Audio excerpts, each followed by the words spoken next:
now today I'm going to share with you how I have implemented those points and have created a urban forest very close to the Pune city. So the name of the place is Walkal.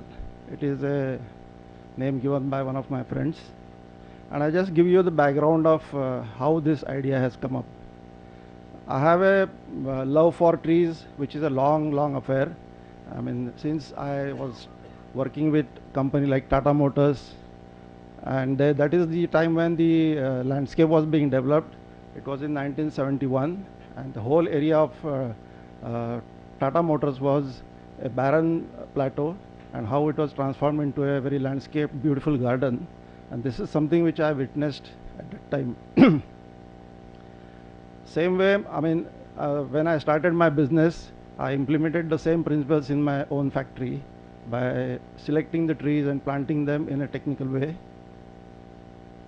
And subsequent to that, I got interested in wild plants. So I have explored the Western Ghat surroundings for almost last 20 years, and I have gone into all the corners of the Western Ghats. And that is how I have learned about trees. I have learned about trees from the field, not from the books. Subsequent to that, I have studied Pune flora for trees, and I have produced a book called Trees of Pune. And I have been quite interested in trees, particularly in the flora. So I have visited botanical gardens all over the world, particularly Kew, Malaysia, Singapore. And I was quite impressed with the lead garden of Shivaji University. I don't know, some of you might have seen that garden. And it's a biodiversity park being developed within the premises of Kolhapur, Shivaji University. So Dr. Yadav is a good friend of mine, and I have seen how he has done the efforts to develop this arboretum within the campus, and how he is establishing biodiversity, and how he is doing quietly. Probably it has not been published anywhere, nobody knows about it also. So it's a wonderful project that is coming up in Kolhapur, and that was another inspiration for me. And about the exotic plants or the ornamental plants, my visit to Rani Bagh in Mumbai also was another inspiration. I have seen that how the plants are selected, how the plants are laid, how the aesthetics is considered in selecting the plants or trees. And then I realized that there are no botanical gardens in Maharashtra. I have seen botanical gardens in South, I have seen in Kerala, I have seen in Tamil Nadu, all over Himalayan also. But there are no botanical gardens in Maharashtra. So I thought that I must take this opportunity to create one. So this is how the idea of creating an arboretum came to my mind. And the objective of that was only conservation and information center, because one should be able to see all the tree species together. When someone visits a garden, there will be an information center, and all the information about those trees will be readily available to them. Because I have experienced a lot of difficulty in searching these trees.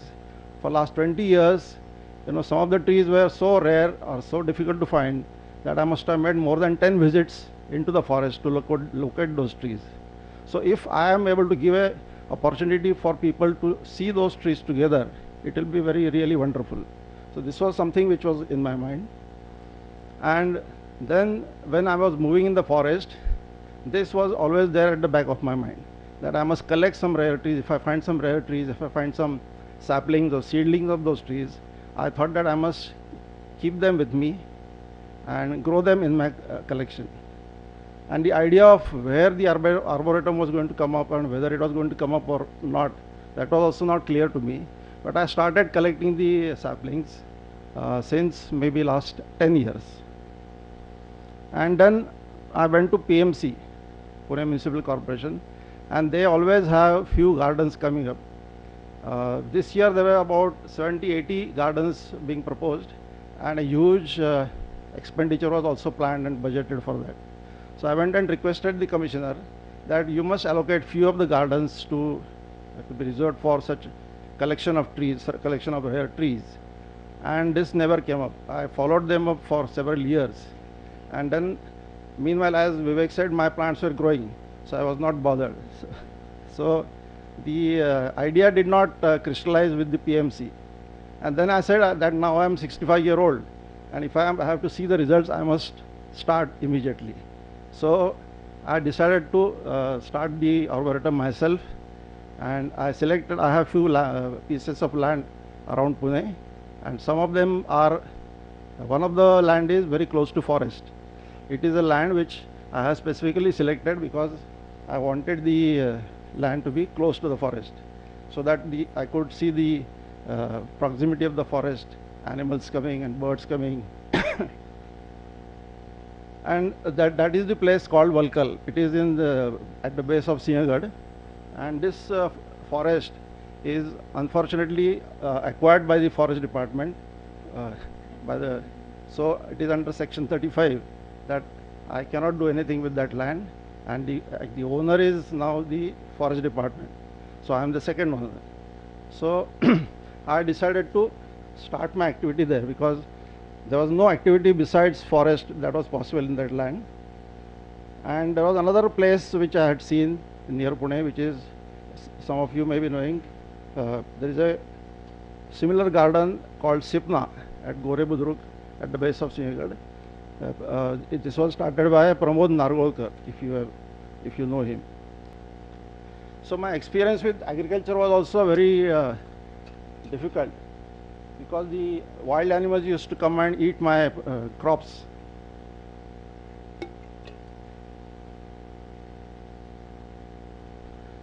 And I was not using any insecticides, so it was very disastrous. To grow anything in that piece of land was very disastrous. So I selected that land, and then I studied the strata of that land and found out what could grow in that. And then I was already collecting some plants, and then I really went after it. And this is how I have started collecting the plants, collecting or growing.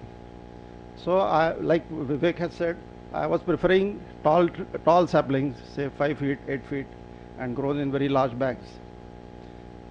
And the collection was possible in some of the forest nurseries in Maharashtra. Again, the same status with forest nurseries of the state. The very few species of wild trees were available in the nurseries. Maybe only 2 or 3, or maybe none. And the best source was again the Kolhapur University, the lead garden in Kolhapur University. And I also started collecting the seeds and seedlings from the forest. I think it is illegal to pick up such seeds also, or even the seedlings, but I still did that. And I went along the streams, I went along the roads or nalas, and I could collect a lot of seedlings and saplings. Even when there was a road widening going on, say along Sinhagad or say along any ghat, there used to be a lot of trees available in the rabbits, and I used to collect that. I got some very rare trees which were uprooted by the JCB machines while road widening, and I have collected that, put them in the bags, and I have grown them now to even 10 feet tall. Of course, some of the trees have come from my friends. They were gifted or they were exchanged. And as Vivek has said, I have used the technique of growing the saplings to a very large size. And then I have fortunately some space at my home, and you can see how I'm collecting the plants and growing them to good heights.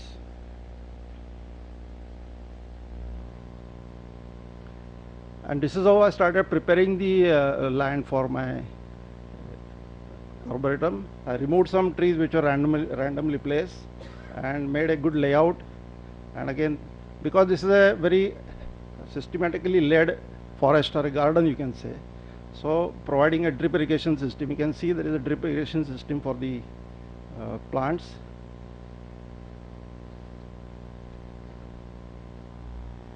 And this is how there is a signage. I have made a layout of the land, and I have marked each and every pit, and each and every plot also is marked. And there are more than 100 species of trees, 200 numbers, and all those have been planted in a single day. This project is just 1 year old, and I don't have to show you some pictures of past and present, but the growth rate and the success rate is quite good there. You can see the plant used for this project. The plant that you can see is Professor Mahajan is planting a tree, not planting, he is watering a tree which is Heritiera or Sundari tree, which is a mangrove tree from eastern India. So 200 trees of more than 140 rare species have been planted. The area is about 1.5 acre. Now, what kind of maintenance is required for such an arboretum? You can see that the trees which are nearly 6 or 8 feet tall, they have to be supported properly. Then they have to be trained and pruned properly, shaped properly, so that when they grow up, they get to a good size and good shape. Then some fertilizers are required. Again, the insecticides and some fungicides are also required. And there are some intercropping also. You can see in the last picture that there are some other crops growing between the lines of the trees. And based on my experience, there are some new projects that are coming up. There are 2 gardens being planned between the 2 canals that are coming to Pune city at Walkal ArboretumA Road. And I'm planning and actually donating most of the plants for that garden. And there is also a garden planned at Bhimashankar Wildlife Sanctuary, also on the same principles and same experience. So thank you. Sorry, I'm not well right now. What is the spacing that you have kept between the plants? I mean, 5 meters. 5 meters. So I have made a staggered layout, and the spacing between the trees is 5 meters, and spacing between the rows is about 4 meters. So that spacing will be sufficient, you feel, for a long term, or? Yeah, considering the size that they will grow to, the canopy size. But basically the objective is diversity. It's basically the objective is rarity, and it is a garden kind of layout. It is not a wild layout. So because I have to be able to provide them water through a drip system. For a drip system, the trees have to be in a line. But have you tried something to do with herbaceous species as well? No, herbaceous, it's very difficult because I have very limited area and I have got my own priorities, own passion, you can say. Is there some zoning in the garden? You can see there is a zoning which is in brown color, which is deciduous, and something which is shown in green is evergreen. So this is all I could do in a limited area of 1.5 acre. But now in my future projects I will be doing that, because in one of the gardens planned by Pune Municipal Corporation, there is going to be an aquatic habitat also. And I am also venturing out to plant some mangrove species there. And I'm already growing some mango plants in my collection, and they are with me for nearly 5 years, and I have to bring some saline water from Mumbai to give them regularly. So it is very much possible to grow even the mangrove plants in collection.